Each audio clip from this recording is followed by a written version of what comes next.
Tak semua pahlawan membawa kebenaran, dan tak semua musuh pantas dibunuh. Karena dalam dunia yang kelabu, kebenaran tak pernah sesederhana hitam dan putih. Dan satu hal yang pasti, dendam tidak menyembuhkan luka, ia hanya mengubur nurani yang tersisa.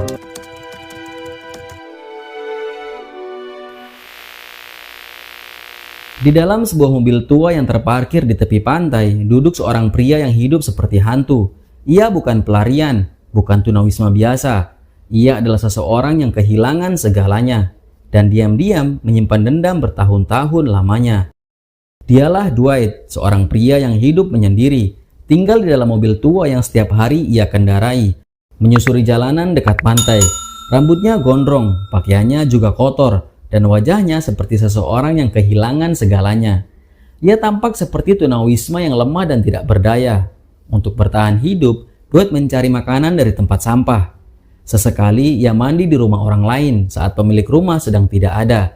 Hidupnya berjalan begitu saja, sunyi, dingin, dan tanpa arah.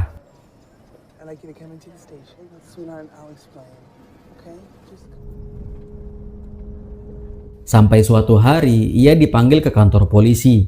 Bukan karena ia sedang bermasalah, tapi karena ada sebuah kabar penting.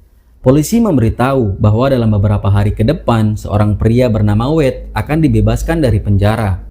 Pria itu adalah orang yang diduga membunuh kedua orang tua Dwight. Tragedi yang menghancurkan hidupnya dan membuatnya menghilang dari dunia. Karena sejak kematian orang tuanya, Dwight hidup menjauh dari siapapun, seperti mayat hidup yang belum dikuburkan. Dan kini orang yang menyebabkan semua luka itu akan segera bebas. Ekspresi wajahnya mungkin terlihat tenang, tapi matanya menyimpan dendam yang belum selesai. Dwight pun mulai mempersiapkan balas dendam. Namun masalahnya, ia tak punya apa-apa. Tidak ada uang, tidak ada senjata, dan tidak ada rencana yang jelas. Ia sempat masuk ke toko senjata, melihat-lihat dengan harapan bisa membeli sesuatu. Tapi uangnya tidak cukup. Sempat terlintas di pikirannya untuk mencuri. Tapi ia sadar ada CCTV yang terus mengawasi. Akhirnya ia keluar tanpa membawa apapun.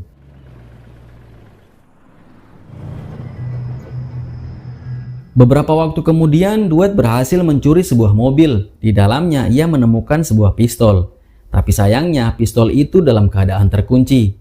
Saat ia mencoba memaksa membukanya, senjatanya justru rusak dan tak bisa digunakan.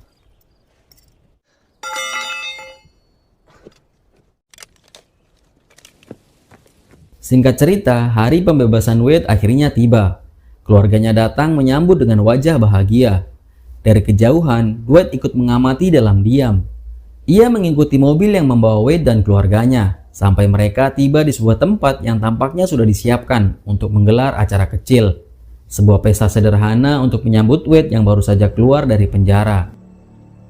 Dwight mengendap-endap dari belakang. Ia masuk diam-diam melalui pintu dapur dan menemukan sebuah pisau yang langsung dia ambil. Dengan napas tertahan, ia bersembunyi di dalam toilet, menunggu saat yang tepat. Tanpa disangka, Wade masuk ke kamar mandi yang sama.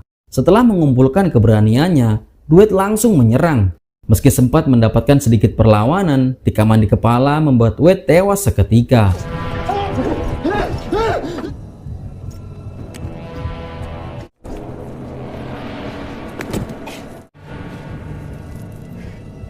Lalu dengan tangan masih memegang pisau dan napas tersengal, Dwight keluar dari bangunan itu.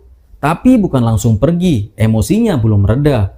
Ia justru mendekati mobil keluarga Wade. Entah kenapa, ia ingin melampiaskan semuanya dengan menusuk ban mobil itu. Tapi saat pisau menghujam ban, tangannya malah terpeleset, terkena pisau dan terluka parah.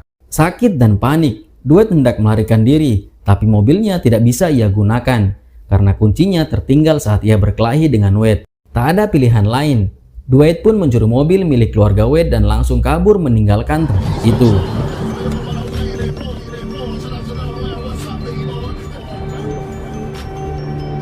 Lalu seperti biasa, Dwight kembali mencari rumah kosong yang ditinggal penghuninya. Di sana dia mandi, mencukur rambut dan jenggotnya, lalu mengganti pakaian dengan apapun yang ia temukan. Ia juga sempat mengobati luka di tangannya yang terus mengucurkan darah. Sebelum pergi, ia menyalakan televisi. Ia ingin tahu apakah pembunuhan Wade sudah sampai ke telinga polisi atau belum. Tapi tak ada berita apapun, tak ada kabar penangkapan, tak ada penyelidikan. Semuanya sangat sepi. Dwight pun pergi ke rumah satu-satunya keluarga yang ia miliki, yaitu Sam, saudara perempuannya. Mereka sudah lama tak bertemu, sejak Dwight menghilang setelah orang tua mereka dibunuh. Setelah berbasa-basi sebentar, Dwight akhirnya mengaku bahwa ia telah membunuh Wade. Sam sempat terkejut, tapi di balik keterkejutannya ada rasa sedikit lega. Pembunuh orang tua mereka akhirnya mati juga. Namun saat mereka berbicara lebih jauh, Dwight mulai menyadari sesuatu yang aneh. Keluarga Wade tidak menelpon polisi, tidak ada laporan kematian, dan tidak ada pencarian pelaku. Dari situ Dwight sadar mereka tidak mau melibatkan polisi karena mereka ingin membalas dendam sendiri. Dwight dan Sam langsung kembali ke rumah Sam karena anak Sam sedang sendirian di sana dan mereka khawatir sesuatu telah terjadi. Untungnya semua masih baik-baik saja. Tapi Dwight tahu meskipun dialah pelakunya, Sam pasti ikut terancam. Keluarga Wade bisa menyerang siapa saja yang punya hubungan darah dengannya. Maka dengan berat hati, Sam akhirnya setuju untuk meninggalkan rumah itu untuk sementara. Keluarga Wade sudah tahu alamat mereka, dan tinggal di sana hanya akan membahayakan nyawa semua orang.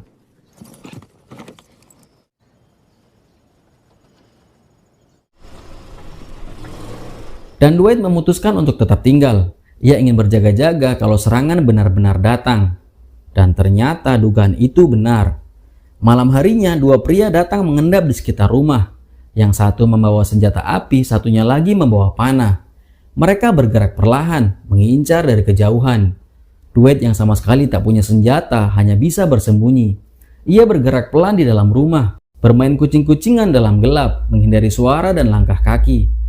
Ketegangan makin memuncak. Mereka mengendap mencari, sementara Dwight mengendap menghindar. Hingga pada satu momen, Dwight mendapat celah untuk kabur. Tapi pelariannya diketahui oleh salah satu dari mereka. Saat pria itu mencoba menembaknya, Dwight justru menabraknya hingga pingsan. Lalu tanpa membuang waktu, Dwight menyeret tubuh pria itu dan memasukkannya ke dalam mobil. Tapi sesaat sebelum ia kabur, sebuah anak panah melesat dan menghantam pahanya. Dengan menahan sakit, Dwight memaju mobil dan kabur dari tempat itu sambil mengerang menahan luka di kakinya.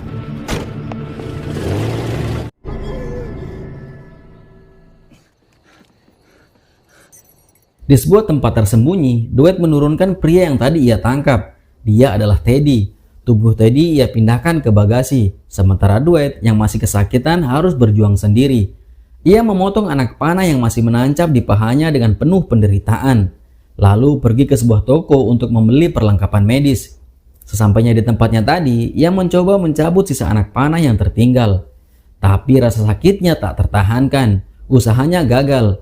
Akhirnya, Dwight terpaksa pergi ke rumah sakit agar anak panah itu bisa dicabut secara profesional.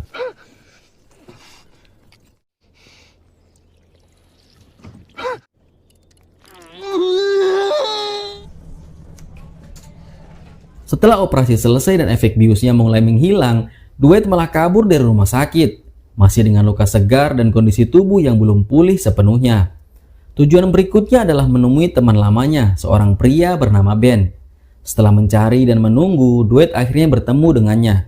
Tanpa banyak basa-basi, ia menyampaikan maksudnya.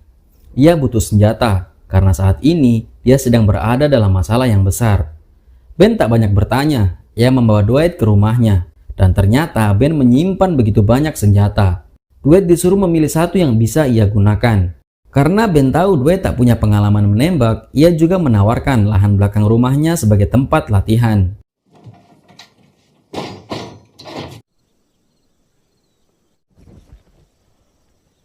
Setelah latihan singkat, Dwight membuka bagasi mobil dan mengeluarkan Teddy yang masih hidup. Disinilah semuanya mulai terungkap. Ternyata yang membunuh orang tua Dwight bukanlah Wade seperti yang selama ini ia yakini. Pembunuhnya adalah orang tua Wade dan Teddy sendiri. Motifnya bukan pembunuhan acak, melainkan masalah lama yang berakar dari perselingkuhan antara kedua keluarga. Mendengar semua itu, Dwight mulai merasa bersalah. Ia membunuh orang yang salah. Emosinya pun menjadi campur aduk. Marah, kecewa, dan hancur. Ia kemudian menyuruh Teddy untuk menghubungi keluarganya agar mereka bisa bertemu dan menyelesaikan semuanya secara langsung. Teddy berpura-pura menurut. Saat menelpon, ia berkata bahwa saudaranya ingin bicara langsung dengan Dwight. Tapi ternyata itu hanyalah jebakan. Begitu Dwight mendekat, Teddy menyerangnya secara tiba-tiba dan berhasil merebut senjata. Moncong senjata kini mengarah tepat ke arah Dwight. Jari Teddy mulai menarik pelatuk dan kematian seolah tinggal 1 detik lagi. Namun tanpa diduga, sebuah peluru menembus kepala Teddy dari samping. Ternyata Ben yang sejak tadi memperhatikan dari kejauhan bergerak cepat dan menembaknya sebelum Dwight terbunuh. Teddy tewas seketika dan Dwight untuk sekian kalinya berhasil selamat. You missed from 2 yards? Come on. Is this Wade Cleveland? It's his older brother. Setelah menyembunyikan jasad Teddy ke dalam mobil, Dwight dan Ben berpisah. Sebelum pergi, Dwight sempat mengucapkan terima kasih dan juga meminta maaf karena telah melibatkan Ben dalam kekacauan ini. Tapi Dwight tahu urusan ini belum selesai. Masih ada satu hal terakhir yang harus ia tuntaskan. Tujuannya kini adalah rumah keluarga Wade dan Teddy. Menurutnya semua ini harus diakhiri sebelum semakin banyak nyawa yang hilang. Terlebih lagi, ia tidak ingin adiknya yang bernama Sam terseret lebih dalam ke dalam lingkaran dendam ini. Mobilnya ia sembunyikan di persimpangan jalan. Ia melanjutkan perjalanan menuju rumah keluarga Wade dengan berjalan kaki. Senjata sudah ia siapkan dengan mantap di tangan. Setibanya di sana, Dwight memeriksa setiap sudut rumah dengan hati-hati. Tapi tempat itu tampak kosong, tak ada satupun orang di dalamnya. Meski begitu, Dwight tak berniat pergi sama sekali. Ia memilih bertahan dan menunggu.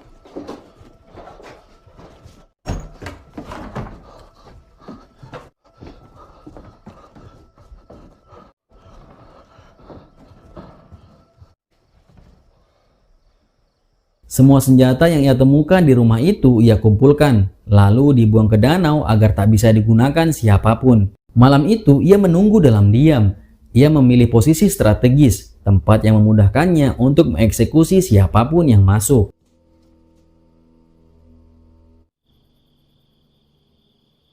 Namun hingga pagi menjelang, tak satu pun dari mereka yang datang. Siangnya Dwight masih sempat menggali tanah dan menguburkan jasad Teddy. Setelah itu ia kembali ke dalam rumah dan melanjutkan menunggu. Dan barulah pada malam kedua yang ditunggu akhirnya datang. Cahaya lampu mobil perlahan mendekat. Dwight sudah bersiaga di tempatnya. Ia memutar pesan suara yang sebelumnya telah ia rekam untuk memancing mereka masuk ke dalam rumah. Begitu mereka masuk, Dwight langsung muncul dan melepaskan satu tembakan. Dan tembakan kedua pun menyusul dan mengakhiri nyawa pria itu. Namun Dwight tak sadar satu orang belum masuk ke rumah. Seorang remaja bernama William, anak dari keluarga Wade, ternyata masih di luar. Saat mendengar suara tembakan, ia mengambil senjata dan memutar arah dari belakang untuk menyergap Dwight. Dan benar saja, ketika Dwight sedang berbicara dengan dua wanita yang tersisa, William muncul dan menembaknya. Peluru mengenai perut Dwight, tapi beruntungnya William tak menembak lagi. Dwight pun tidak membalasnya. Ia hanya menyuruh William untuk pergi.